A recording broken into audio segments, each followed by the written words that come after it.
Audible is audio entertainment that entertains, educates, and inspires. For you, the listeners of the CreepGeeks podcast, Audible is offering a free audiobook download with a 30-day free trial to give you the opportunity to check out their service. To download your free audiobook today, go to audibletrial.com/CheapGeek. Again, that's audibletrial.com/CheapGeek for your free audiobook. Enjoy this with your free trial. 30 days of membership free, plus 2 free audiobooks that are yours forever. 1 credit a month after trial, good for any book regardless of price. Exclusive member savings. Get 30% off additional audiobooks. Easy exchanges. Don't love a book? Swap it for free anytime, seriously. Again, that's audibletrial.com/CheapGeek for your free audiobook today.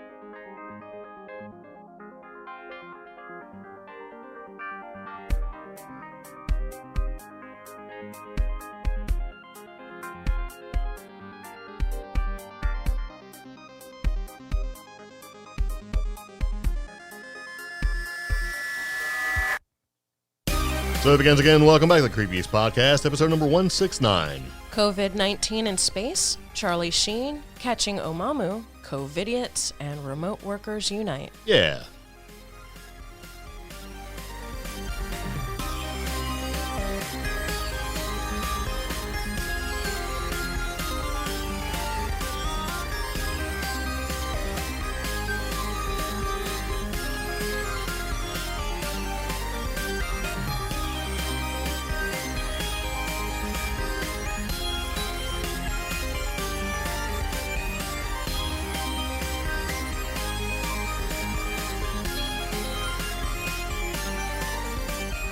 So, welcome back to the podcast. I'm Greg. I'm Omi. And we have an important message. This is an important message from CreepGeeks regarding COVID-19. Hello, listeners. In light of the COVID-19 pandemic, CreepGeeks wanted to give you an update to let you know what we're doing here at the podcast. This week, our office staff have made the shift to work from home, which wasn't quite a shift as we already broadcast from an underground studio deep in the mountains of western North Carolina.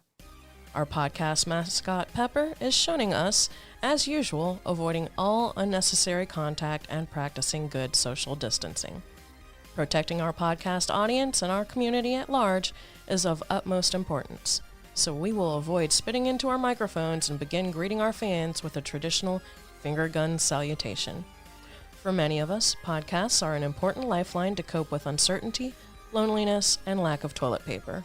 We wanted to reassure you, you can still listen to us on multiple podcast platforms. Check us out on YouTube, or join our Facebook group, or even find us on Patreon. For those of you staying at home, we'll keep sharing memes and little moments of podcast distraction every day on social media to distract and encourage. We'd also love to hear your suggestions on ways to cook with toilet paper, sew chihuahua-sized face masks, or how to help prevent the spread of COVID to Sasquatch. Whatever your suggestion, we'd love to hear. Above all, let's look out for each other, protect the most vulnerable, and continue sharing weird news through CreepGeeks podcast. That's very nice. Yes. We are very much socially responsible now.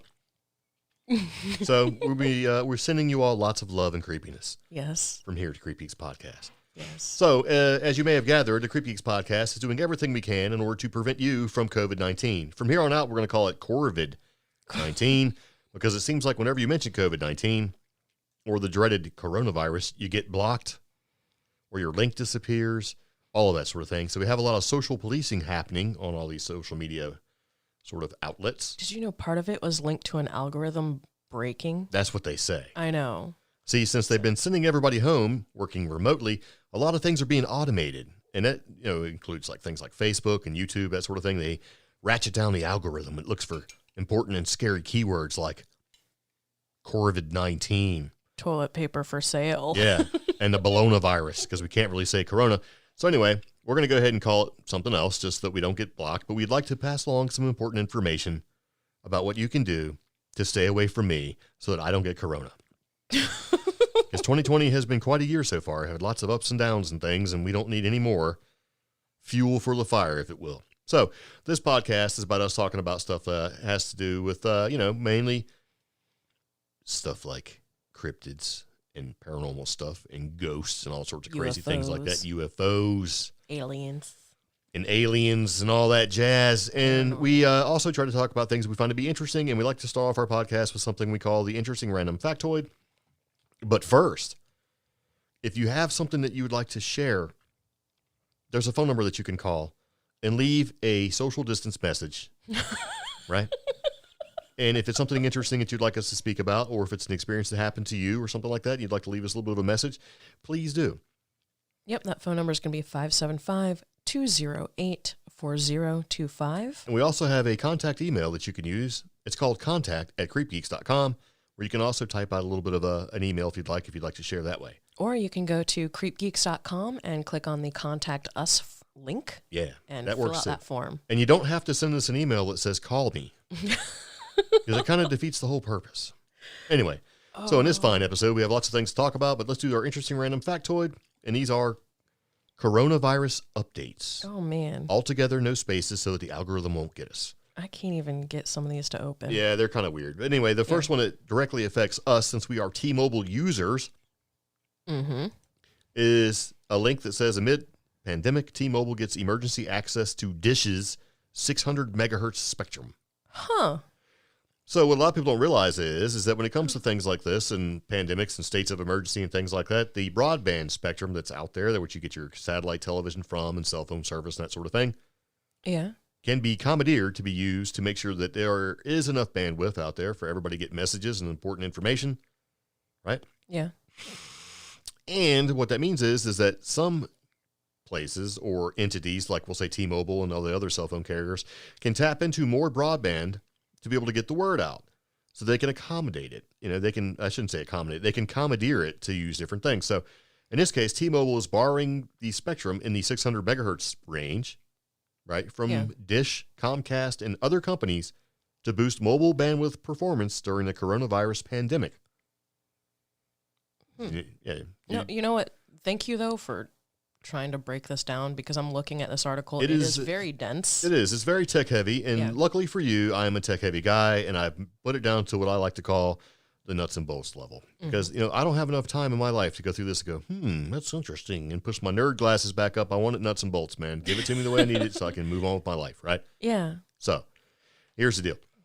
T-Mobile already has a 600 megahertz band licenses that they use, right, throughout the U.S., that they got from a Spectrum auction in April of 2017. Which is also interesting. But right, because, you know, you can actually, there was an auction for bandwidth and that sort of thing. That's why we've moved away from analog television to digital, and it opened up the analog bandwidth. So what they did was they spent about $8 billion with a B for about 45% of the available spectrum, which amounts to about to an average of 31 megahertz in each market. So Dish has spent $6.2 billion in that auction, while Comcast only spent $1.7 billion. And the way Comcast's customer service has been, we understand now why it is what it is.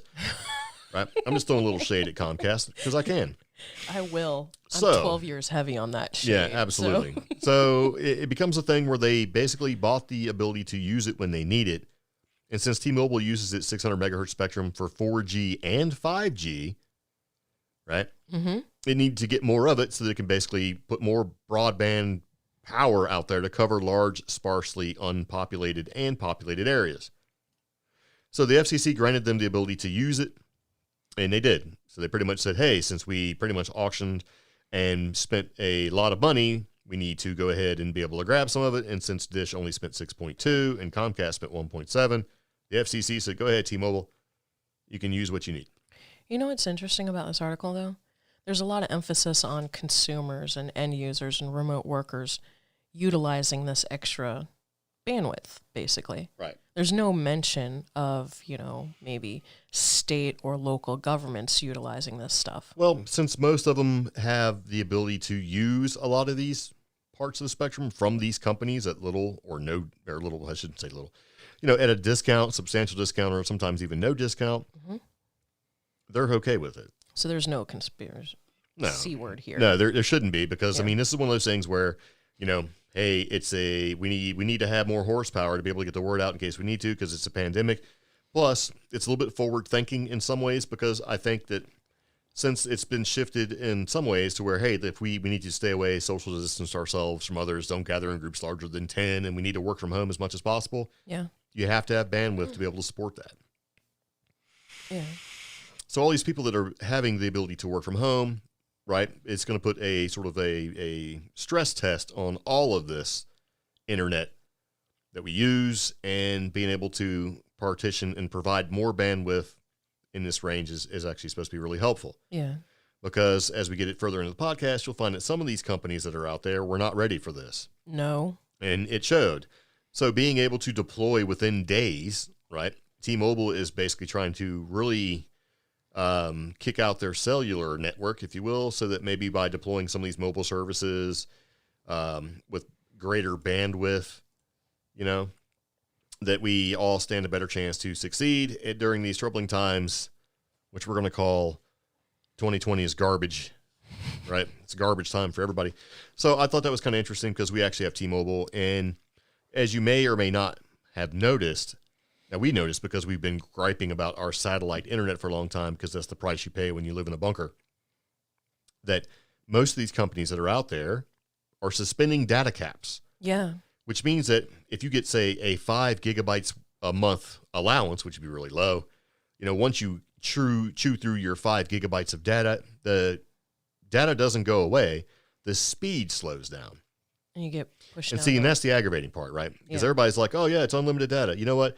If you can get unlimited data at 100 miles per hour all the time, that's wonderful. But when you get, you've gone past 5 gigabytes, your unlimited data that you would normally get at 100 miles per hour is now at 5 miles per hour, then what's the point? Because then you can't connect, you can't send text messages, you can't do any of that stuff. And it's great aggravation, because what happens when you chew through your data? You're like, I went through 5 gigs, my speed was 100, now I'm down to 5, what do I do? Oh, if I pay more, I can get more bandwidth. Which stinks, considering more speed, right? Most people's websites, like banking websites, hospital records, things like that, those secure websites require a minimum strength of speed. Right. And so, most of them have bought into the point where they tried to buy way more than they need so that they don't have the slowing of the data rates. Now, T-Mobile is being nice because they're suspending the data caps for 60 days and they're upgrading everyone to unlimited data. Yay. What they're doing is they're giving all customers an additional 20 gigabytes of mobile hotspot tethering service for the next 60 days. Wow. Sprint is also taking the same identical steps. Our satellite company, who shall not be named because I can't remember what it is off. What is it? HughesNet has taken off the data caps as well, because we have like 50 gigs a month that we chew through rather quickly and then everything slows down. That data cap has been taken off as well. So for those of you who don't know, think of data caps as being, not that you're out of data, that your speed is being throttled down. So instead of going down the road at 100 miles an hour, you're only idling at 5. So those data caps have gone. So if you've noticed that the internet seems to be a little bit more zippy, that's probably why. Yep. So since we use T-Mobile and it came off of a link off of Ars Technica website, I thought that made sense. I'm like, well, that's good, because this is kind of the way it should be. Yeah. Now, what does this mean for the future? When everybody's speed goes back to being the way it was and you have to pay more for the ability to not be throttled, don't be mad, because it is what it is. Now, I think as a society, we should complain and say, hey, this is how it is like in Europe, so we should be this way all the time. Yeah. And maybe that's what'll happen. In fact, I kind of, what was it? Because here's my point, right? Because they say, oh, well, we can't support having the speeds, because we have to cap people's data and throttle them back because we can't support it as an infrastructure. Well, they're all proving that they can. Yeah. And so if you can, why not just go ahead and do? A year ago, I made us talk about the Wi-Fi and network capabilities of other countries in comparison to moving here. Yeah. And even though that was a boring article, it proved that those other countries who still have rural places like where we live, they're able to continue to support that type of network traffic. Yeah. Once this is over with, there's no excuse now. And especially the area where we live in, where we have kids who live so far rural, they can't remote school. Right. I mean, what about these kids? Are they going to, let's just make them all repeat the 4th grade? No. It becomes a thing. And this is one of those things where, if you look at the internet as being a luxury type thing, which to me is absolutely silly, instead of a utility, then it makes sense to be able to prioritize and deprioritize the amount of data or cap the data on these unlimited plans, right? Mm-hmm. But the internet is not a freaking luxury thing anymore. You need it to do business. You need it for everything. And what's happening with this unfortunate coronavirus thing is proving exactly that. Yeah. That this is no longer a luxury type thing like having cable television, which is still technically a luxury because you can stream it, right? So you don't really need it. This is a freaking utility, and it needs to be treated kind of like a utility. And see, North Carolina is, and this, you can research this, was one of the last states to declare internet a utility as opposed to a luxury service. Right. But they are so slow at dragging their feet on it that there's still lawsuits out there. Yeah, and I firmly believe that in places that don't necessarily understand the impact of like bandwidth and the internets, this is a problem. And honestly, I'm calling out all the old people that are like 80, 90 years old that are still in these positions to make these amazing decisions, right? I go back to this. If you are in a position of power to make a change and you're still rocking a flip phone or have no idea how a smartphone works, you need to step aside. Yeah. Period. Because there's people out there who run these major companies and make these major decisions that can't operate a smartphone. And I'm not trying to be mean, but get out of the way. Yeah. Let somebody who can actually do and understand the impact that having fast internet helps society implement changes that helps society. Granted, a lot of these people are more politicians than they are business. And that's exactly what I'm talking about. But see, most of these politicians come from business. True, but when people wonder why Amazon never puts a warehouse in rural Western North Carolina, that's why. That, this is why. Yeah, it's the politicians who are like, oh yeah, we got the internet. No, you don't. Yeah. So and it's not just the country people too. This happens in places like New Mexico and everywhere else. I was reading some interesting stuff from Florida that just or Florida, and maybe this will implement some kind of positive change to where we get faster speeds, more reliable internet, because there are places out here in the country and other places that maybe are still pretty heavily populated that they don't have service. Like us, for example, there's a little black spot where we just happen to live that we don't get the service. And the thing is, this is a little black spot, but there's technically 35 families out here. Right. Yeah. And and like, well, you can get DSL, but since the node is so heavily inundated with people, in other words, it's overloaded, and they don't want to do the equipment upgrade, right? Yeah. It's way out of date. You get really slow speeds to where you can just barely make a phone call. 911 phone call. Yeah, it's ridiculous. So I'm hoping that at the end of all this, when things sort of level out and life is relatively okay again, that people start screaming about, we need infrastructure updates and upgrades now. And maybe they'll take off some of the limits that have been put in place by people who don't understand, don't care, or are looking for a dollar, and get them out of the way so that places that are rural can actually do what they need to do. Yeah. Because honestly, if we had children that were really young and we had to, homeschool them, we would have to go park in a Walmart parking lot to try to log in to go to school. Well, see, okay. And it goes back to your point. Well, what if these kids can't do that and they miss 5 or 10 days from school, and the attendance policy says, oh, well, if you've missed 10 days in a quarter, you're going to fail the whatever grade you're in. It's ridiculous. This is going to implement some kind of crazy changes that need to happen. I'm kind of excited to see them, but at the same time, I'm really sort of like aggravated at how things are going so far. Yeah. And that, okay, so I have a dear friend who's out towards Texas and Arizona right now. She is in a rural spot. Her RV spot is right next to a reservation. Right. They are still able to homeschool via high-speed internet. Right. And then people we admire, Planet Weird, they're doing live streams from wilderness areas because those areas have infrastructure around them. Yeah, and when we say high-speed internet, we're not talking about like coming from the cable company. We're talking about high-speed internet is you can get it through 4G, 5G, even 3G is better than no G. But if I were to try to do a live stream of Bigfoot eating me up on this mountain because he's up here, I can't do that because... You can't even connect. Yeah. And that needs to change. Now, and a lot of people are worried about 5G and how 5G is the devil and all that stuff, and we'll probably talk about that in an upcoming episode. However, deploying more spectrum, right? Yeah. And being better at monitoring network usage and being able to take the steps to make it feasible makes sense. True. And they need to do that. And we're in it, and when you have things like the operation centers that operate 24 hours a day, 7 days a week to monitor all this network traffic and stuff, which includes like 911 and other, stuff like that. that needs to be better managed. And in order to do that, they're going to have to start looking at, well, maybe it's not all about the dollar. Maybe it's about, being more efficient in the gear that we already have and doing the necessary upgrades. And growing your community to meet the needs of the... Yeah, and so that's kind of why I put this in here with T-Mobile, is because T-Mobile seems to be taking steps about, you see all the commercials about, we're doing this and we're doing that. And I'm glad that T-Mobile is doing that. I'm hoping that implements a change and, hey, good luck. So if your internet seems to be better, it's not just because of T-Mobile. It's because a lot of companies are removing the data caps. They're removing the throttling of the speeds. They're increasing gigabyte and storage options for people and not charging any late fees. Yeah. And they're not suspending people's cell phone service. There's a large amount of companies that have all got together to sign a pledge saying, hey, look, we're not going to throttle speeds. We're not going to basically limit you in your data caps, and we're not going to turn off your service if you can't pay. Because what happens if you have a job where you can't work from home, or you can't facilitate working from home, or you've been sent home because they have implemented social distancing and all that sort of thing? What do? There's a lot of people out there, us included, who are technically unemployed because we can't do what's required, because there's still a tremendous amount of jobs that you cannot do virtually. All right, well, Pepper says it's time for us to play a commercial. Audible is audio entertainment that entertains, educates, and inspires. For you, the listeners of the CreepGeeks podcast, Audible is offering a free audiobook download with a 30-day free trial to give you the opportunity to check out their service. To download your free audiobook today, go to audibletrial.com/CheapGeek. Again, that's audibletrial.com/CheapGeek for your free audiobook.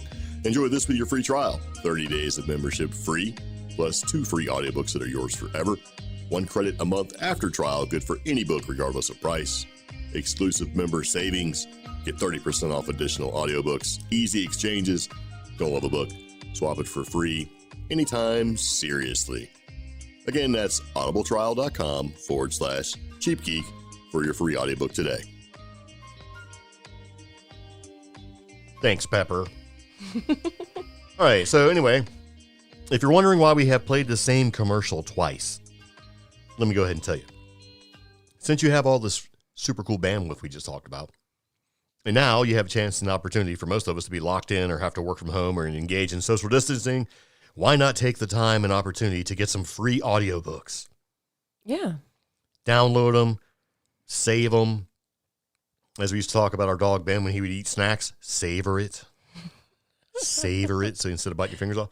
So anyway, we like audiobooks. We listen to audiobooks when we travel. We used to travel and do events where we hit all these conventions and things like that and did some road tripping where we would listen to podcasts and download audiobooks. And we used Audible as a means to do that because you get the free trial. You can pick the book you want to listen to, whatever. It's yours to keep, right? Yeah. Well, now, since we're not doing that much traveling and it looks like things may be getting a lockdown in the good old US of A, if you're looking for something to do and you're running out of podcasts to listen to because you've already listened to all 169 episodes of our podcast. The best podcast. Well, I wouldn't go far as say the best podcast. It's better than most, I would think. But anyway, I mean, hey, now's the time. Get you a free audiobook subscription to Audible. Download some free audiobooks. Give it a whirl. Be sure to set a Google Calendar update to, remind you to turn it off. Or even an alarm or calendar on your phone. Yeah. Just give it a shot. So we have a link for you to click on. If you click on the link and download an audiobook, we appreciate it. Yeah. So whether or not we get credit for that kind of thing, it kind of depends because there's lots of rules and stipulations when you give out the Audible link that have to be followed to exactly to get some kind of credit for it. You know what I mean? Like an affiliate link.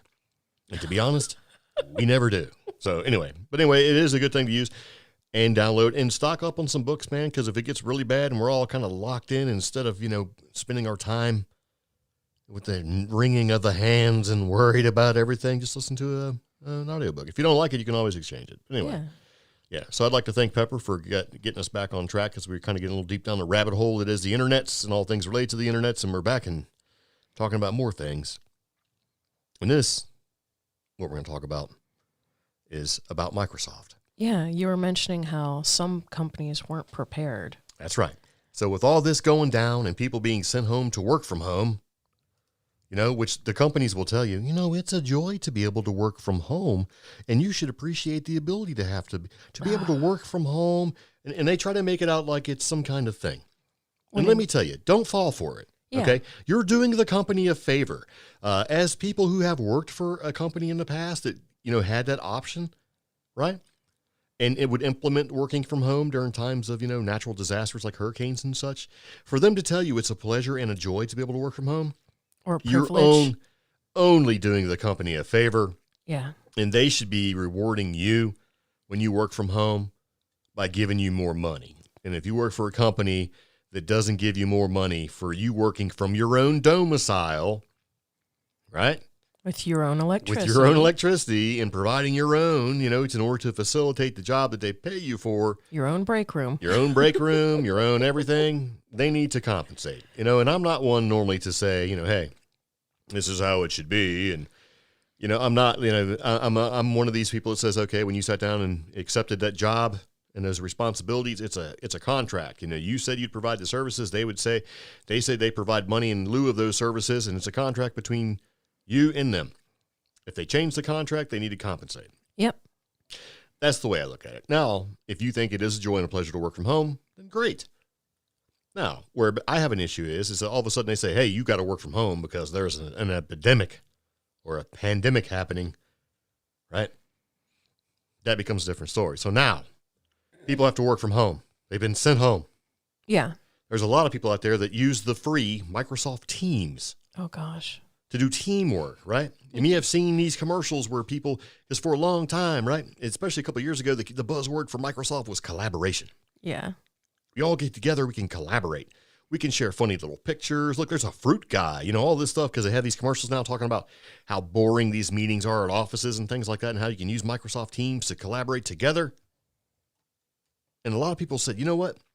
That's pretty cool. And a lot of companies said, you know what? That's great. Let's do that. Let's utilize the free Microsoft Teams to do exactly that. Oh, gosh. And much like Google has the same thing, we can kind of collaborate using Google Docs and some other things like that. Here we are working in the web, right? Being out there doing a virtual thing in the cloud. And guess what happened? Microsoft Teams was unprepared for the unprecedented high number of remote workers. Shocked. But even the numbers. They were shocked. And this was like March 16th. They were just shocked, like, holy moly. Yeah. And so they have an outage map where you can't see because this is the power of podcasting. It was pretty big. It pretty much took out like most of England and some other corresponding European countries that honestly I don't particularly care too much for because I can't name them off the nameless map that we're looking at. Yeah. But what happens was that Microsoft Teams was unavailable for many users for approximately 2 hours. And this isn't the first time. This is why I'm putting it in here. So Teams, Microsoft Teams, has had multiple outings just in the past year. And keep in mind, it's 2020. We haven't been in this year that long. No. So, but just last month, Teams was down for several hours just due to an expired TLS certificate. How ridiculous is that? I mean, it's not like they had a server explode. Yeah. Or something like that. It's like, oh, that's stupid. Anyway, we've all seen those error messages like says, oh, hey. I'm not even going to get into it other than to say this.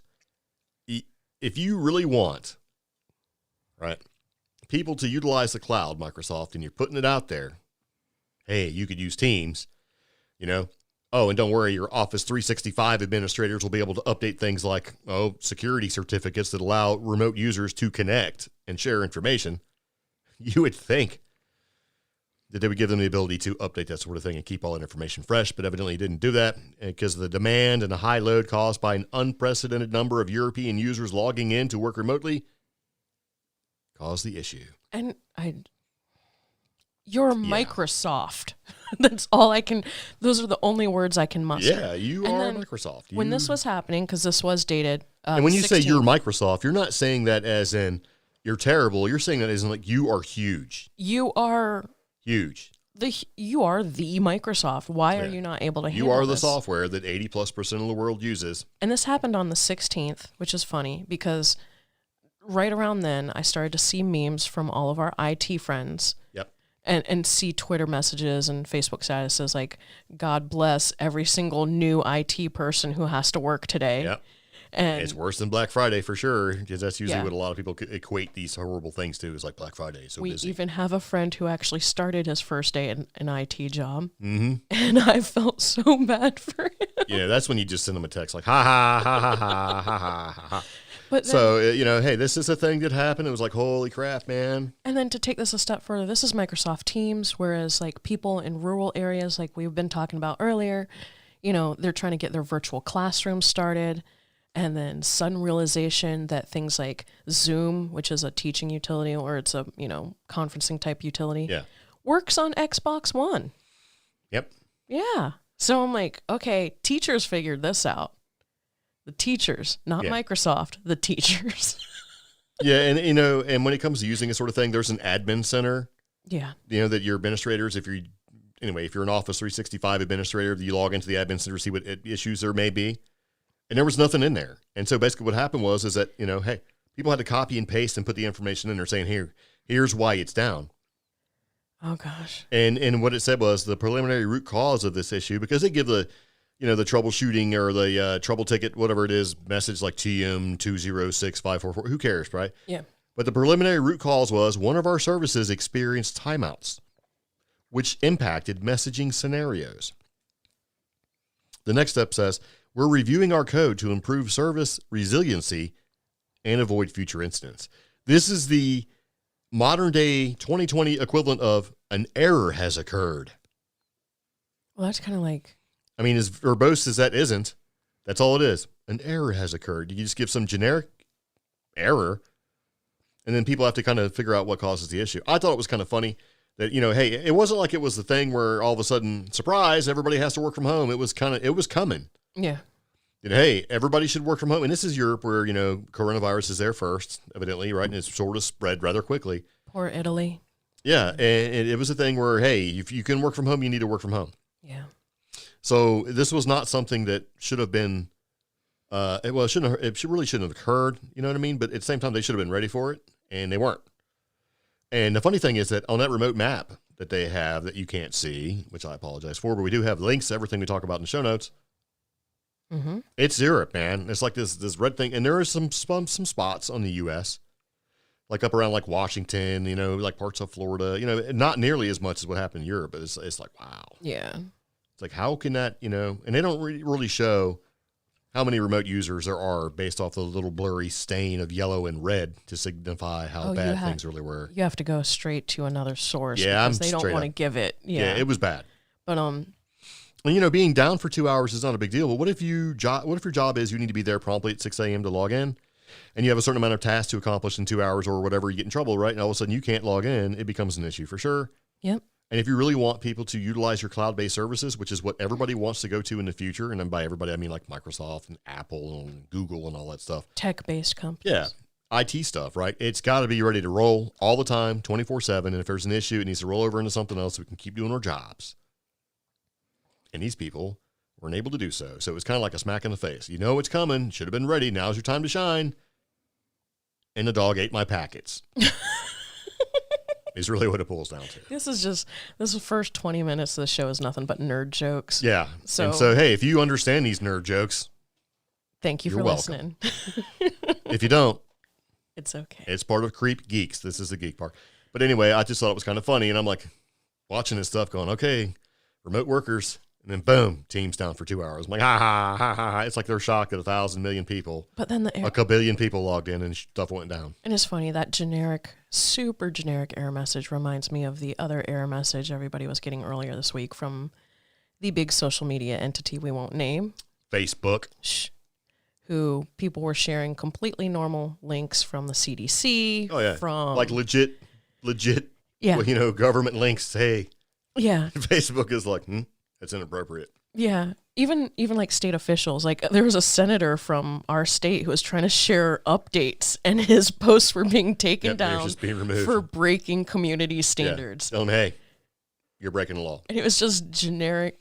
It was that generic error message just thrown out. And the algorithm took them down. Yeah. And we had the same problem. We had a similar issue when I was in the hospital where, hey, it kept saying I was posting stuff that was against this, what was it called? Against community standards. Against community standards. I wasn't posting anything at all. And we found out, oh, wow, somebody is actually logged in, has someone other logged into my account and has been posting things. Mm-hmm.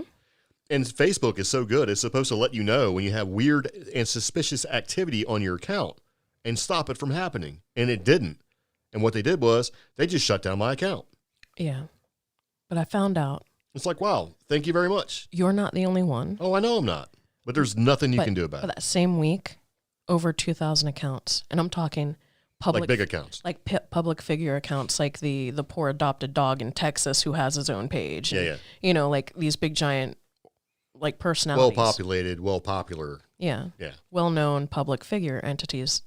You're not the only one. Well, guess what? And nothing's being done. Yeah, they don't care. They straight up do not care. Yeah. So and here's a little warning for you. It's a little doom and gloom, if you will, but take this to heart. If you're listening to the podcast and you're really not a social media person per se, but you do Facebook and things like that, if you post or have images that you really enjoy seeing, you know, that maybe have been shared to you from other family members, that kind of thing, because a lot of people are using Facebook to communicate with family members, right? Mm-hmm. And they're sharing pictures to you.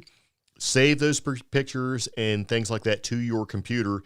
Don't rely on Facebook to store them, because if something stupid happens and you lose access to your account, everything you have and made and stored or received that you cannot replace can very likely disappear, and there's absolutely nothing you can do about it. Yeah. And people will say, well, I had a problem and Facebook responded. You know what? That's great. But the one time they don't, you'll be like, man, I should have saved those images. Yeah. So, and that goes to where, I mean, yeah, there's accounts out there and there's information out there and there's things out there that can't be replaced. And that's the problem I see with the digital age, is a lot of stuff that we have, it's irreplaceable, can go away because a company changes their policy. Yeah. And it won't come back until people get together and do things like, let's go ahead and get a group of 10,000 people together and sue them. True. That's the only time this is going to work. I mean, because it happened to us. It can happen to anybody. So if you have images that you want to keep that came from somewhere else, I would just suggest saving things. You know, even if it's a low resolution copy you can get from, just save it. I mean, you know, because when you lose it, it's gone. Whether it's an external hard drive or maybe having a secondary like cloud account. Yeah. Something like that. So it is what it is. And just kind of moving on. Someday we'll figure it out. Right. And what's going to really happen here in the future is that most of us will in fact be eventually working from home. Right? Mm-hmm. Now, I have not worked from home like you have worked from home. You have worked from home for how many years? Since 2003. 22 years of working from home, right? At least since 2002, 2003. Yeah. Like full. So. And there's a lot of people that, you know, maybe all of a sudden is now in a position to work from home and they have to work from home. Well, there are people who've been doing this for a long time. Omi is definitely one of these people that can give you some tips and tricks of how to do it. Mm-hmm. Like, hey, suddenly working from home, we've done it for 22 years and have advice. Because there are a lot of companies out there that were started purely with the means of, we don't necessarily want a brick and mortar type institution or, you know, even a place to work from. We're going to do everything remotely and virtually because it does save on cost. Right? Yeah. And it also saves on resources. Like, you don't have to have a full-time HR staff. Yeah. Or, you know, you can pay for more flexibility within your company, especially things like small startups, tech startups, anything where you don't need to have a brick and mortar office all the time. Working remotely is completely fine. You don't have to pay this huge power bill because you don't have a power bill to pay. Yeah. And you just, if you do need meetings, you do things like rental or virtual workspace type things. And with working from home, though, it has its benefits, it has its downfalls. And over the past 2 decades, people have been studying this. Now, I don't necessarily agree with a lot of the really baseline stuff in the article we've linked to, which is suddenly working at home. We've done it for 22 years and have advice. Yeah. And this is also from Ars Technica. And they said they started doing this in 1998. Which is not necessarily, whatever. Your productivity, your health, and your sanity. We have your home office covered.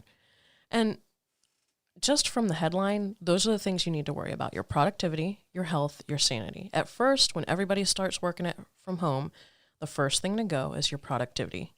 Because you're so happy about working from home, you're like, oh, I'll just start a load of laundry on my 15-minute break.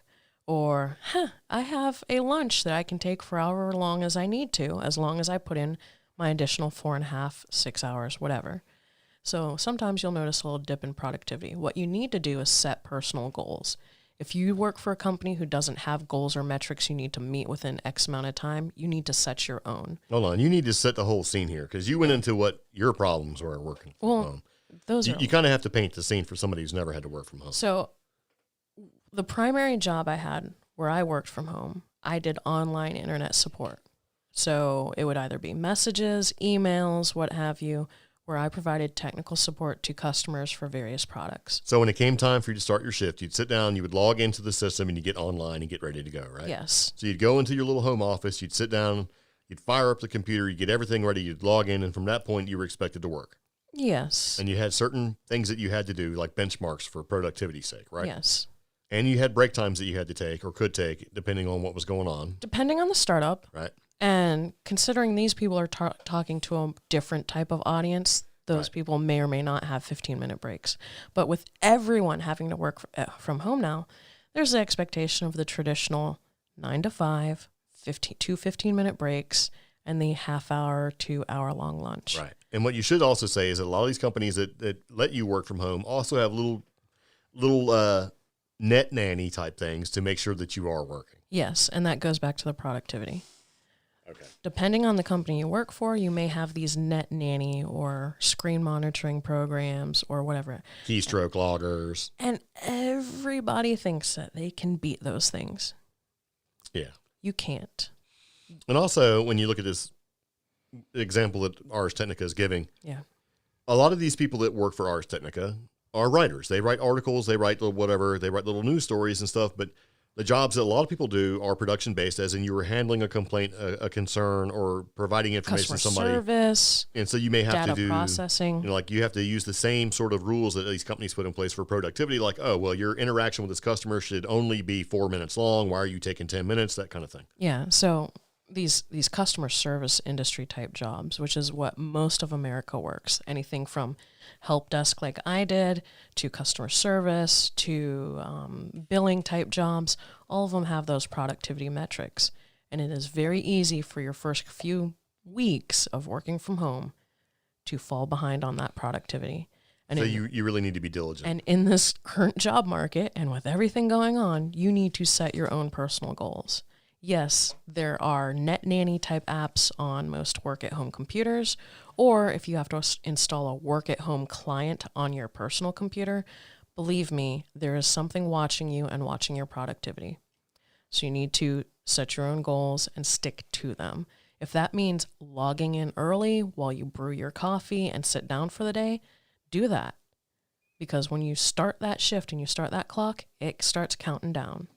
All right, so some of the tips that they have, aside from being diligent, is have a devoted workspace area. Yes. So that you're treating it seriously. You're treating it like work. My first one was in my kitchen, and that was a bad idea. Yeah. So. What else is a good tip? It's slack, not slacking. Yeah. So, yeah.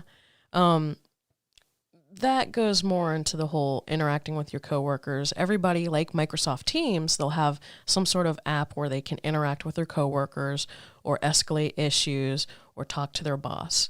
Make sure you keep that conversation mostly work-based. Yes, we all want to reach out and be like, hey, dude, how you doing? Or, oh, my God, you wouldn't believe that customer. But try to cut down on that because, again, net nanny applications, keeping an eye on what you do. And before you know it, you've spent 20 minutes chatting with your friend coworker instead of working. Yeah. We're not going to go too deep into this because a lot of people, maybe they're curious as to how this sort of thing works. Sometimes I guess. What? The one last one, the big one, like we've mentioned for the past 10, 15 minutes. If you have a problem, don't freak out. If you have an IT issue or a computer issue or something happens while you're working remotely, follow procedures, report your issue, and stay calm.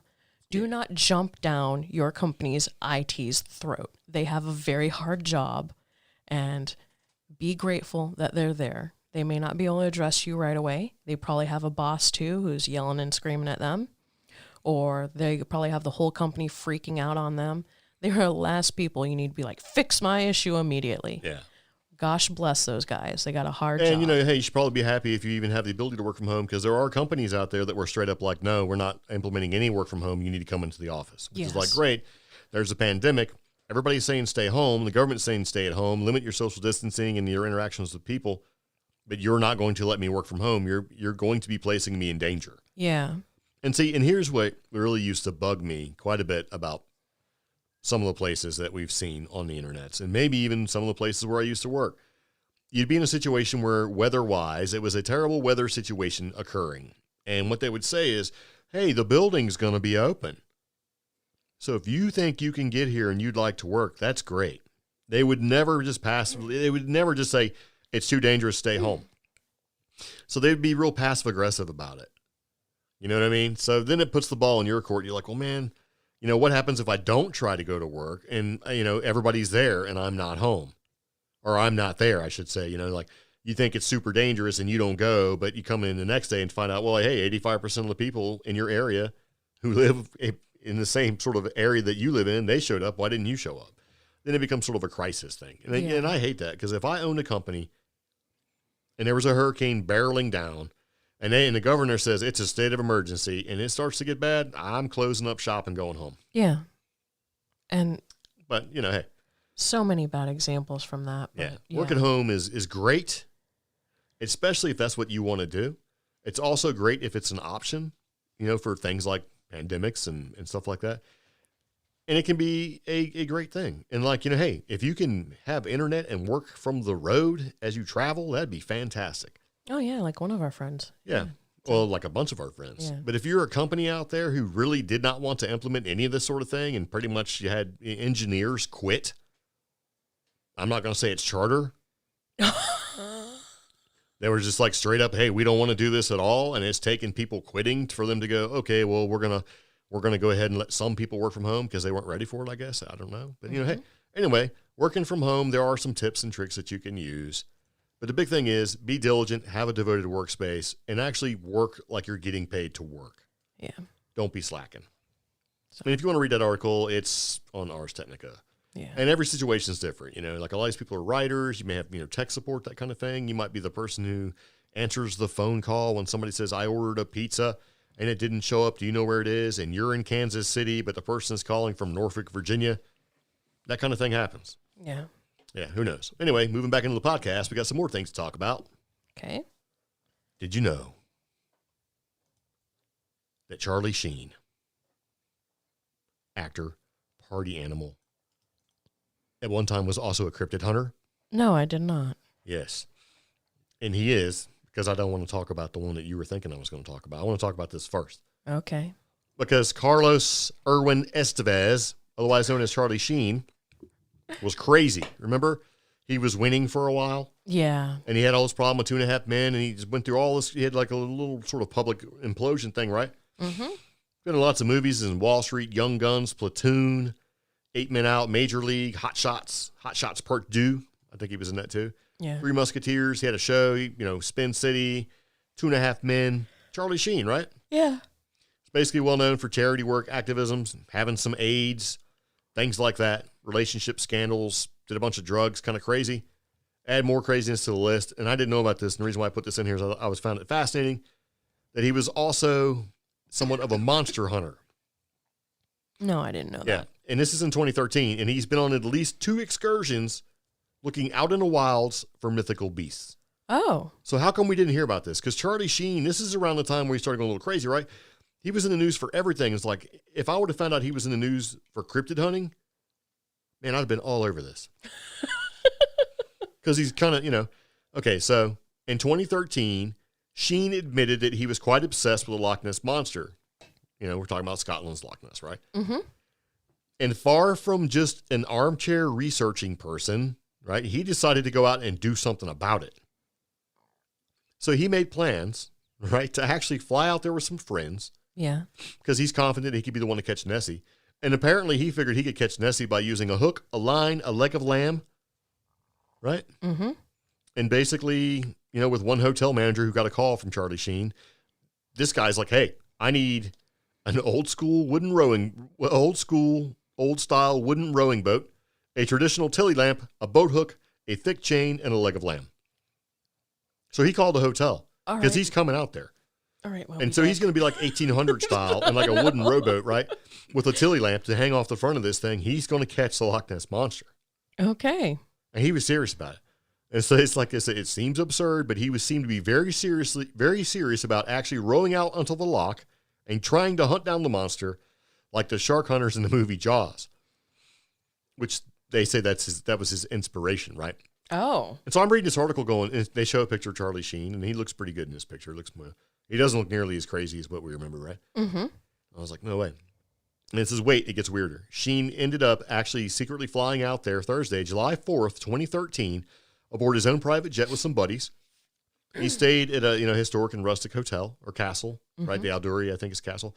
And basically, we don't anyway. So this castle was located on the southern end of the loch. Yeah, and he's stocking up on his supplies and equipment, including chains and a comically large custom-made hook. Yeah. And he had to get a hook custom-made, right? A whole leg of lamb and a wooden boat. He spent thousands of dollars on just that, right? And he also had, and here's this part where I'm like, this is great, an antique bronze battle helmet. Okay. Right? A couple bottles of whiskey. Of course. And he also enlisted the help of a local hotel manager, Willie Cameron, right, to help gear him up. Mm-hmm. And so they could also, and he helped him acquire that hook and the boat. So this dude's got an antique bronze battle helmet on, some whiskey, a big giant hook, a wooden boat, right? Mm-hmm. This is like straight out of like the 1800s where you're like, hey, fetch my battle trousers, right? Yeah. My fighting trousers. So the boat hook was specifically made by a ship's basically handler in Inverness. So they had to have a hook custom made. And they said there was a lot of effort to locate a suitable wooden boat. And they eventually found one in a yard at this place I can't pronounce, which is almost 90 miles away. Oh, but since it was not for rent, they had to buy it for 2,500 pounds, right? Then they had to transport it to 90 miles away, Loch Ness, to get to actual Loch Ness. On a trailer. Right. And they were sworn to secrecy by Charlie Sheen's people as this was a private visit. And only a small number of people knew about it.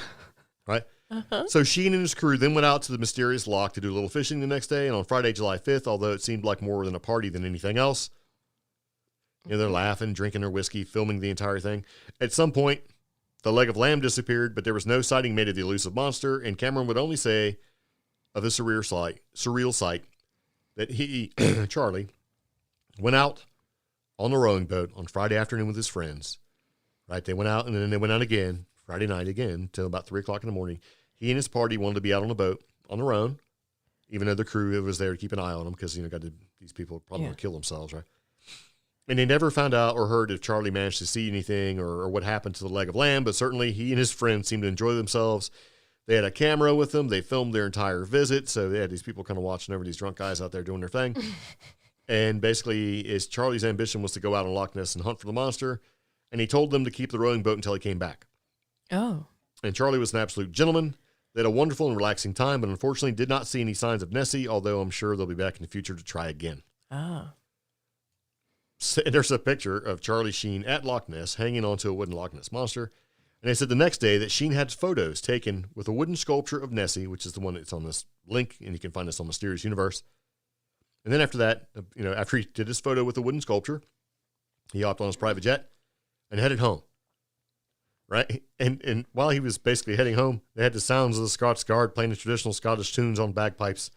And Sheen would later speak about this trip on an episode of The Jay Leno Show, where he was either drunk, joking, or had a hilariously poor understanding of Loch Ness, the lake, and Nessie, its monster, comically telling the show host, Jay Leno, well, first of all, I was in the right country for starters, and that's where Loch Ness lives, in Lake Nessie. So it kind of makes me wonder, exactly what was going on with this, because, he could be a cryptid hunter and just not know what he's doing. There's a lot of people out there like that, sometimes including ourselves. But later that same year, Sheen, the monster hunter, was at it again, and he went to the remote wilds of Alaska, not to hunt down Bigfoot, but rather an obscure mythical creature called a Kushuka. Right? Yeah.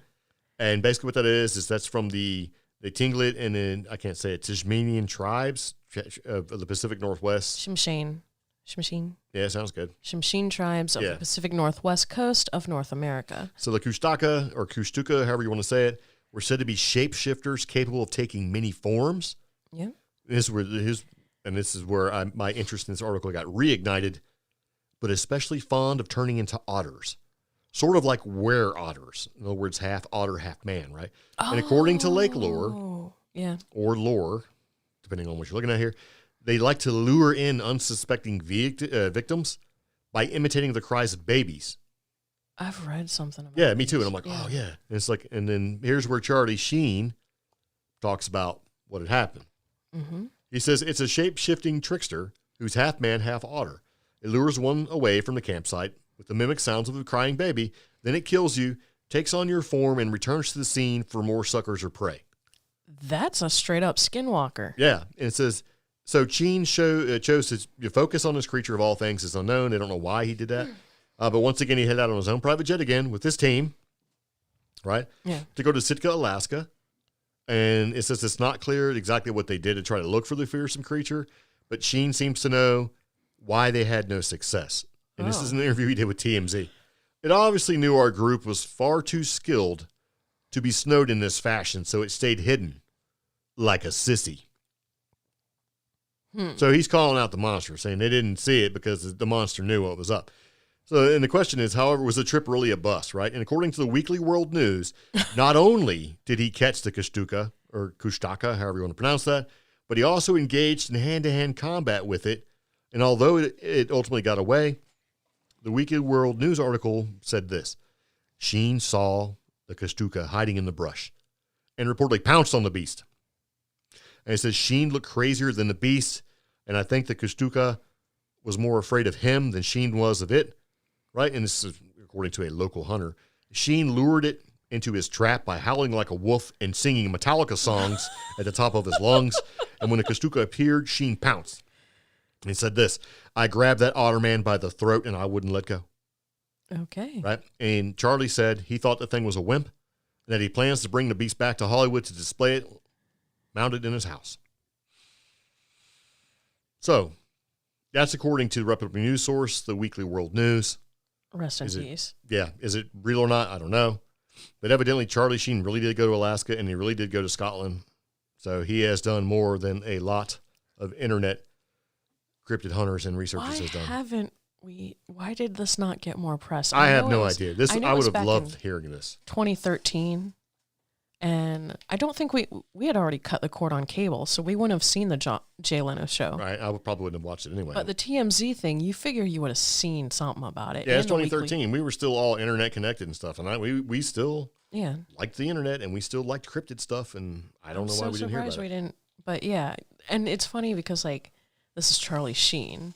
And I know, last year or the year before, there was the Lowe Files, which had Rob Lowe. Yeah. And I genuinely liked that. I'm so sad it got, canceled. But I like... I think the reason why it got canceled is it wasn't as interesting.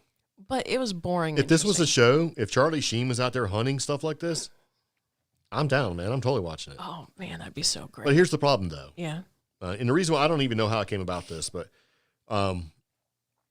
Charlie Sheen has cleaned up his act, so I don't know if he would actually go out and do this again. So I'm pretty sure when this was going down, maybe he wasn't on the straight and narrow. You read that Leno interview where he called the monster the Loch Ness, and he called the Lake Nessie. Yeah. I mean, well, they don't know whether he is drunk or whatever, but I thought that was great. I'm like, this dude, he's like calls him up and says, I'm going to need a wooden rowing boat, a giant hook, a bronze battle helmet, and a leg of lamb. Oh no!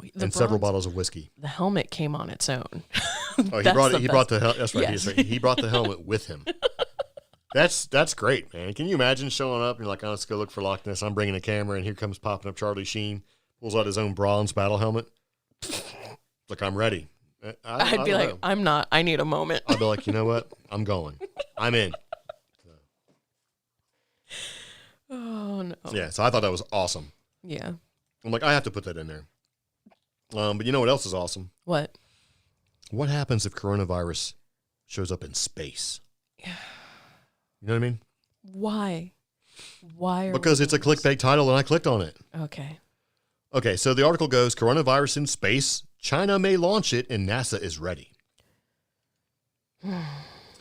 So I'm like, all right, I got to see what's going on here. And it says the COVID-19 outbreak has forced China to shut down and travel around the country in between cities, but that hasn't included around the solar system in between the planets, right? Yeah. And so since the country is basically having its first interplanetary mission, which is still scheduled for July, and despite the fact that a major commercial rocket company has its production facility in where? Wuhan. Yeah. What's going to happen there? So basically, interplanetary travel, this mission is coming up in July for a July launch. That company is made out of, is commercial rocket companies out of Wuhan. So NASA is making preparations for the event that an astronaut, whether on the International Space Station or another mission, is exposed to the coronavirus, right? Yeah. Do they know something we don't? And that's the question I'm trying to ask. But primarily what they're saying is, and what this whole article is about, is what would happen if somebody in space got like corona or COVID-19. Because, I mean, we know what we do. I mean, how can you social distance when you are limited by the size of where you are, right? And see, we're getting this general information from the CDC and stuff that suggests, COVID-19 can only survive X amount of days on plastics, X amount of days on cardboard. We haven't gotten any information about metal. Sure. Or silicon. Or space. Or glass. Or space. In space. I mean, how are they going to? They're going to be able to disinfect the entire building where all this stuff is stored? And it's a virus. So if you bring a virus into space, which is technically kind of a vacuum and all that other stuff, it may become inactive, but is it truly inactive? Do all the cells in it, whatever in it, do they truly shut off or not? So how are we supposed to prepare for this? I mean, I appreciate NASA being up on things, but this is just terrifying. Yeah. Can China guarantee that the rocket and lander it sends to Mars will not be covered in coronaviruses? The answer is, of course not. Right. And so that's one of the reasons why NASA is beefing up preparations for the event. And that if you have somebody on the International Space Station or somewhere else who shows signs of the infection, like what they're going to do about it. Mm-hmm. And I'll be honest with you, this is something I never even thought of. I'm sitting there reading all this coronavirus stuff, saying, oh, it's better to stay away and all that kind of junk. And it's like, wow, if this is a thing, you could basically infect an entire planet or or an entire space you got station. Microgravity, right? Yeah, and that's from Jonathan Clark, the former crew surgeon for the Space Shuttle program. He states things such as controlling viruses in space is a big problem because of microgravity. You're suspended in air longer. Dormant viruses, like I said, the viruses going dormant, can be awakened during space flight, and space makes antibacterial products ineffective. Or many antibacterial products. So, it's like it's a completely different animal, man. And then there goes the small size of this International Space Station. Would an infected astronaut be isolated outside? Yeah, where would you put them? Horrifying thought. And then their sleeping quarters are the logical place, but that might be hazardous psychologically because you're confined in a small space in space. Yeah, away from everybody else. And I could just only imagine that would just be psychologically breaking for most people. Yeah. And you already have to be of the right mind anyway to be. I mean, can you imagine, it's like all right, so these concerns are valid. Yeah. And then you have like other non-space, non-NASA space programs out there as well. And then you also have to deal with things like, remember the Soyuz capsule that was up there, that there was a hole in it? Oh, yeah. And it's found that it had been hit by a contractor behind something. So, our NASA is not necessarily the most thorough and it's not perfect, but it's better than a lot of third-party stuff out there. So space is dangerous enough. And I like what they put here at the end of this thing. Space is dangerous enough without humans adding to the problem. Let's hope that all space agencies ramp up their diligence against the coronavirus and all contaminants space travelers may take with them. Yeah. And so, that was by Paul Seaborn. And when I first read this, I'm like, I never even thought about that. How do you disinfect that kind of thing? It's not like when you watch television shows and people come in through the airlock and this, cloud of stuff goes and you're good. Or like some people, like I thought for the longest time, things like entry into space or re-entry back into Earth, viruses would burn up in the atmosphere. Well, that's what they thought. That's not the case. And it's been proven wrong lately in the past decade. Oh, yeah. I'm like, oh no, So that just frightens me. I don't know what else to say about that. Yeah. And it would be imagine if they went to another planet and all of a sudden found out, hey, look, it's inhabited. It'd be just like Columbus bringing like syphilis and stuff to the New World, right? International warm blankets and firewater. Dun, dun, dun. That's, not good. I don't know. Yeah.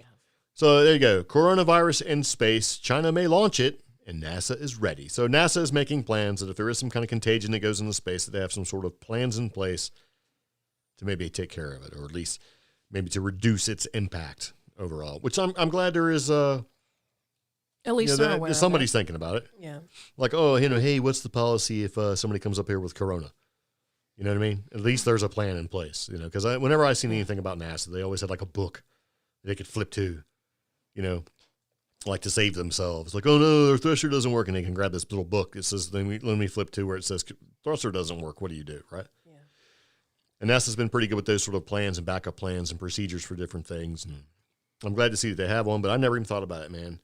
And here's something too, this coronavirus thing, people out there like saying, oh, well, the government's hyping this up and, you shouldn't, the entire world is paying attention to this virus. So whether you think it's some sort of hyped up, bioengineered weapon or whatever, it doesn't matter what you think. And whether you think it's a big deal or not, the rest of the world is treating this as a big deal.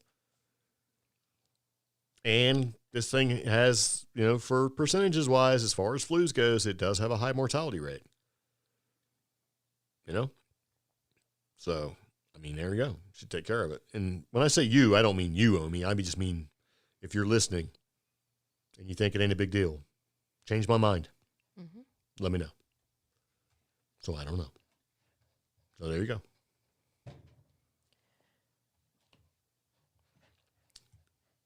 Hello? Yeah? Are you still here? I'm just listening to all the keywords that we're going to have to edit. So we're not going to have to edit anything. Okay. We are an hour into our podcast. Ain't no algorithm listening for this long. Okay. And I know better because I do this for a living. Yes. You want to talk about something? Go ahead and pronounce this word for me. What word? You see it. Oumuamua. Are you sure? No, I'm not. Okay. So but anyway. The mission to catch Oumuamua is possible with existing technology. Since we're continuing with space. Mm-hmm. And if you're still one of those who believes or hopes that the strange cigar-shaped interstellar comet/asteroid/hybrid Oumuamua is actually a spaceship, or if you wish we could have gotten a closer look at a visitor from another star while it was near Earth, you may just be in luck. A scientific group that formed just 2 weeks after Oumuamua was discovered in 2017 says it's not too late. Project Lyra has issued a detailed paper describing how Oumuamua can be caught and analyzed with existing technology, when the best time for a launch will be. Dun, dun, dun. Yeah.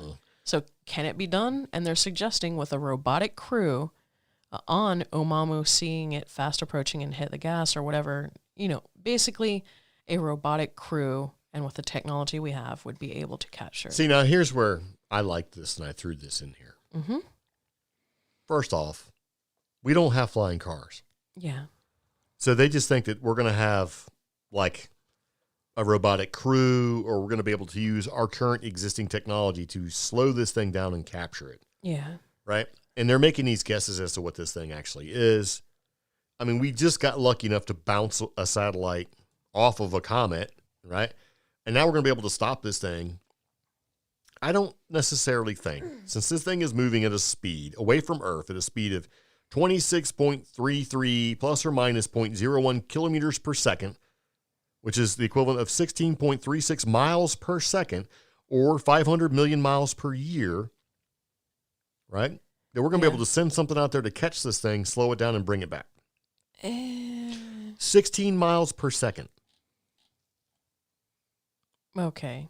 So how are we going to do that? We don't even have the ability to go out there and do anything with what we have now. So how would we actually do that? Do we have a robotic crew that we're going to use for something like this? No, I don't. We don't have anything that can fly out there and do what it's trying to do. We can't even. I don't know. I just think it's a pretty sort of lofty thing to say, we're going to take our current project here and use a SpaceX Falcon Heavy rocket and shoot people out here to capture this thing as whizzing by at 16 miles per second. and bring it back. So what are they going to do? They're going to have a spacecraft. It's going to be equipped with a booster rocket. It's going to be fired as it makes a turn around the sun, giving it the extra boost, right? Using the sun's gravitational assist. And they're going to swing around Jupiter, getting another gravitational boost. And then at that point, it would have enough speed to actually catch up to Oumuamua, right? And then what are they going to do? So once they catch it, what are they going to do? How are they going to bring it back? I mean, it's not, you know, the year 2080. We don't have space barges yet. Yeah, and what was that movie where you had Detective McClane was in it? The Expanse? Or no. I'm sorry. How dare you? That's a television show. I keep thinking of that because they had space barges. No. Yeah. This is a movie had McClane in it. You know, Bruce Willis. And it had Bruce Willis was in it. No, you were fired. Armageddon? And your freaking, Armageddon. Right? Yeah. I mean, that was like pretty far-fetched. We're going to take these hardened titanium skin space shuttles, right? Mm-hmm. And we're going to smash them onto these asteroid that's coming, and you're going to drill it, Bruce Willis, with Ben Affleck and Steve Buscemi. They're going to drill a big giant hole and put a nuclear weapon in it and then fly away. But if this thing were a ship, then the previous two examples I gave, The Fifth Element and The Expanse, still don't apply. Do apply because both of those featured retrieving a ship. They don't know if this is a ship. This is just basically they say it may be a ship because it doesn't match anything that we're normally used to seeing. Mm-hmm. This thing looks like a cigar-shaped rock turd whizzing through the universe, right? Okay. It's not a ship. For all we know, it could be a space dragon. It could be a shard, a time shard. And when you touch it, it goes back and resets existence. Oh, no. Anyway, so I don't see how they could say that using our conventional spacecraft, even with gravitational acceleration boosts, right? Yeah. That this thing would be able to bring it back. Like, they still don't really say. They're saying, unfortunately, we can't just launch any year we like because they're talking about how they're going to use this sort of information and come up with a launch date to launch something, this Falcon Heavy rocket, right, for this Project Lyra that they have. It says, unfortunately, we can't just launch any year we like. To make missions feasible using current technology, we are reliant on Jupiter making up a certain point in its 12-year orbit around the sun. And so the opportunities that follow approximately 12-year cycle, right? So they say, so they can't just launch. They have to wait for everything to be just right to use our current technology, right? Because a conventional spacecraft needs a gravitation acceleration boost. And so what that'll happen is, right, to utilize this with Jupiter and everything else, to get everything just right, in order to catch this thing, they have to launch in 2033 in order to catch up to it, to get to Oumuamua by 2048.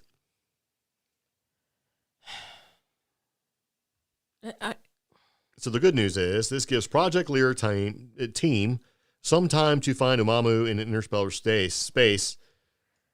And then what? It's like they still don't necessarily say what they're going to do. So they have to wait for Jupiter to be right, and then it's going to take so long to get there. So 2048, they'll finally catch up with this thing. Yeah. So how is this using current? I mean, they still don't say what they're going to do when they catch up to it. Are they going to bring it back? You know, are they just going to ride it around for a while? It's like, and then what I realized is that was the entire point of the article. They're saying that if we used our current information and technology that we currently have, they could catch it by 2048. And not catch it and do anything with it, just catch up to it. Great. So what's the point? To see what it is? Why don't we work on our technology first? Why don't we get flying freaking cars? It's true. And a lot of this is speculation and theorem from this organization. I believe their name is Initiative for Interstellar Studies.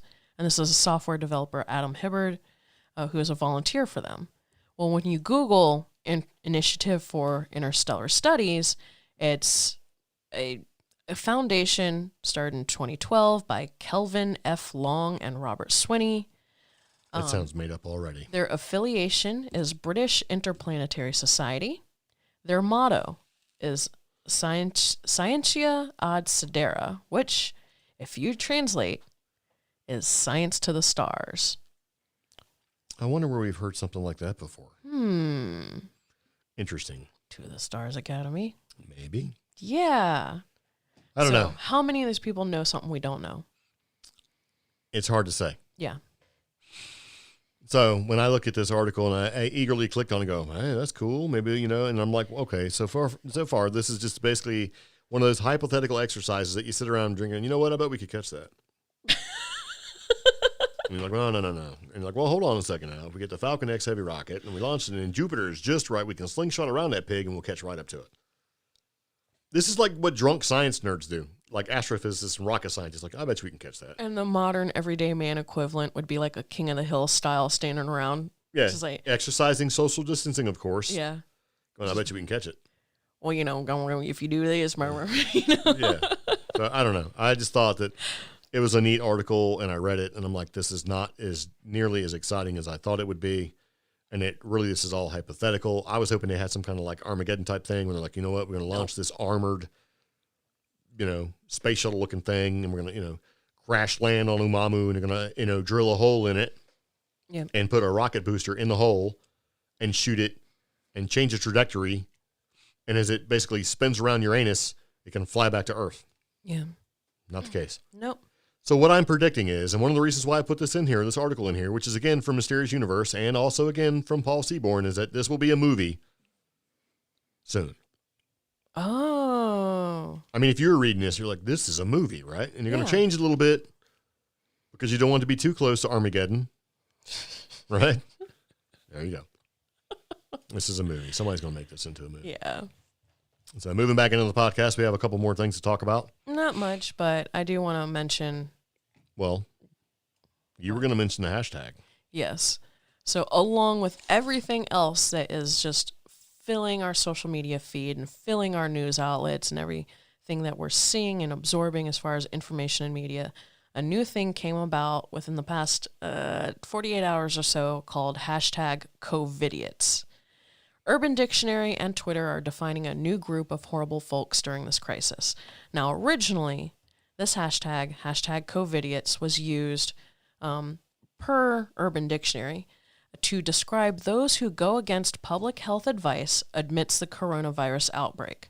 The definition reads, someone who ignores the warnings regarding public health or safety, a person who hoards goods, denying them from their neighbors. But then it extended to include people who disregard public health and safety warnings, like businesses staying open. Yeah. And then Twitter took an additional step further by basically calling any politician or large business entity as a hashtag COVIDiot.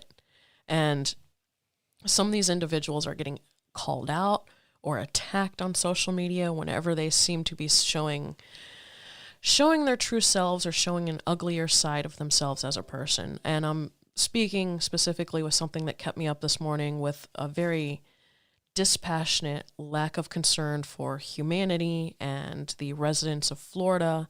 There's been some ugly stuff going on down there because Florida's been facing some really tough stuff right now amid the COVID virus.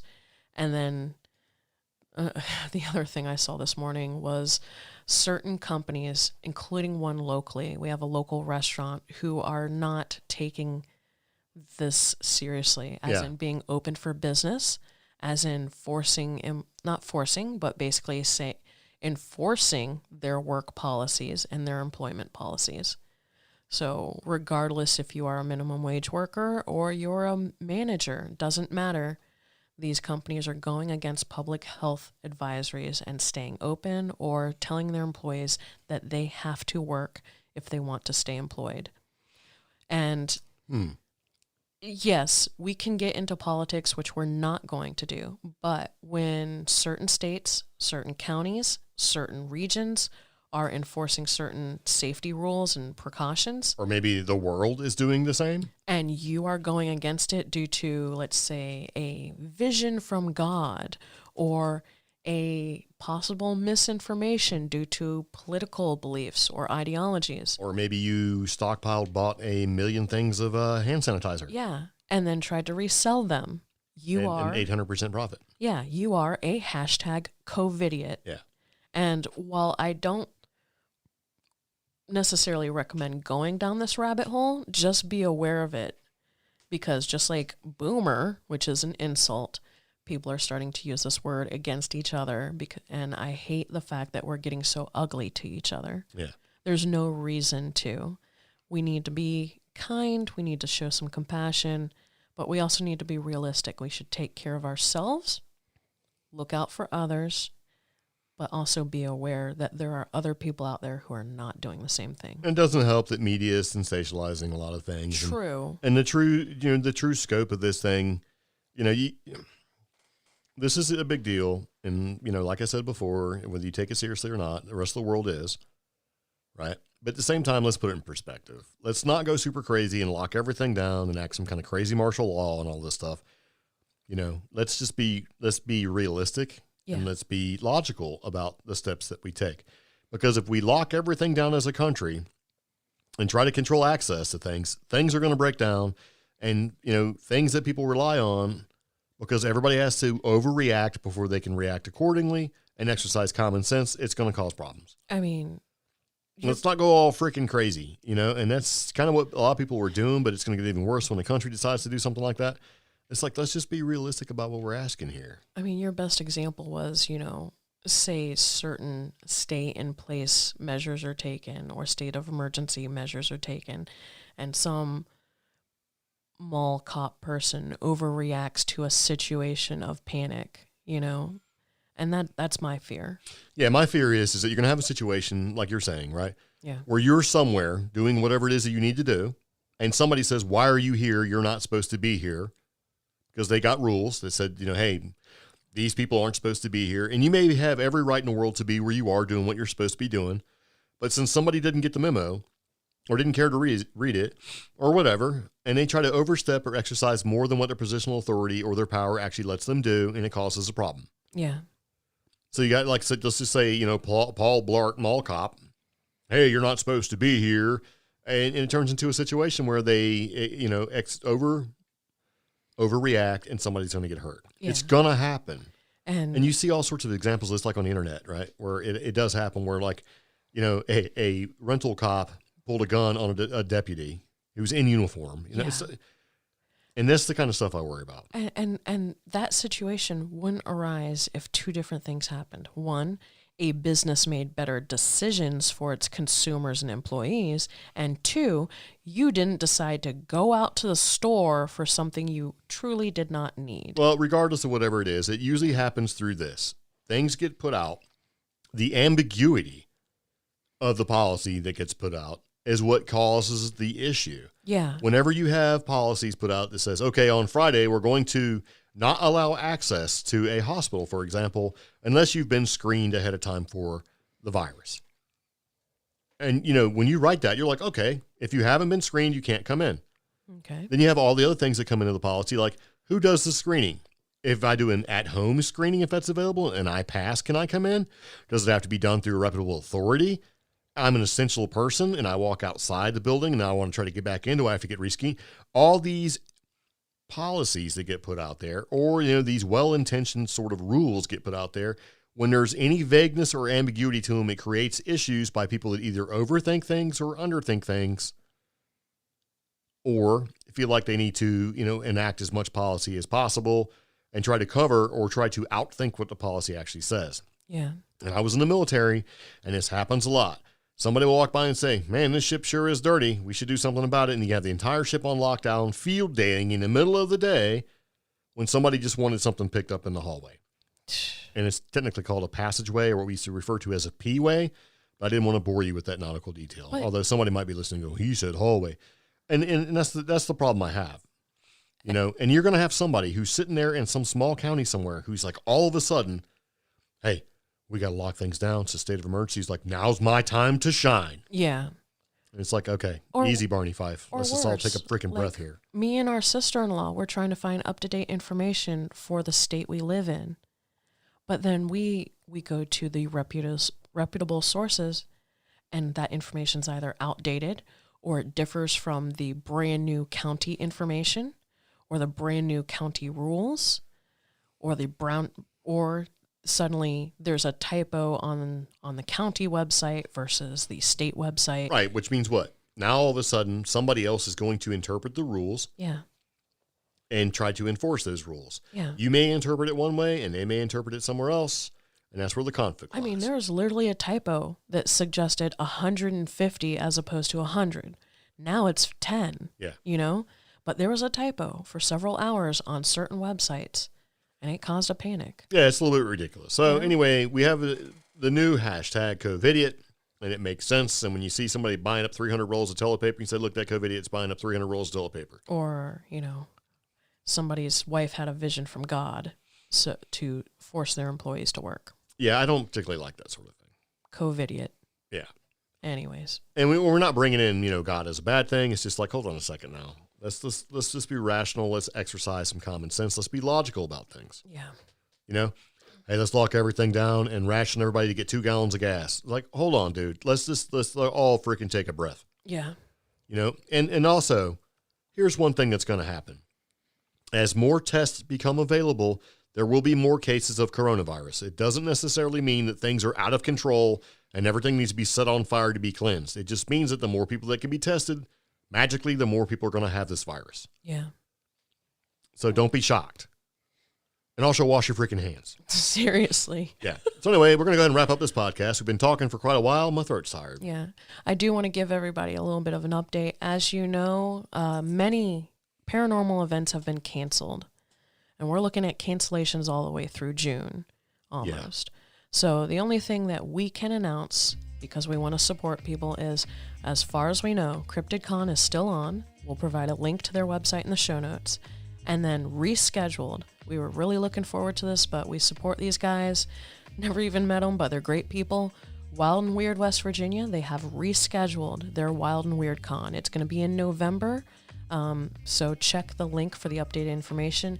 In the meantime, they are doing everything they can to support the paranormal community, and I just want to thank them for doing that. They're trying to keep everything weird and creepy and paranormal, so... Yeah. And we're also going to throw one thing out there, too. If you're sitting around and you're locked down and you have nothing else to do and you can't go anywhere and you've already gone through and listened to your free audiobooks, you can get through our link, right? Yeah.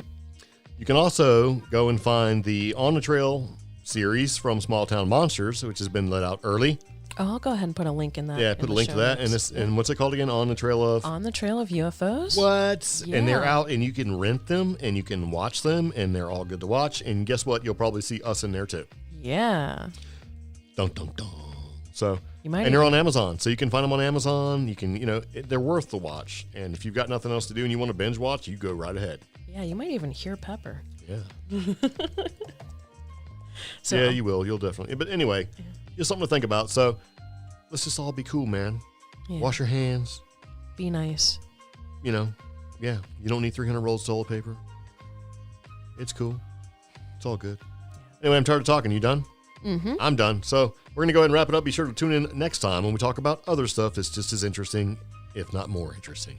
Yep. So anyway, see you later. Take it easy. Bye-bye. Bye.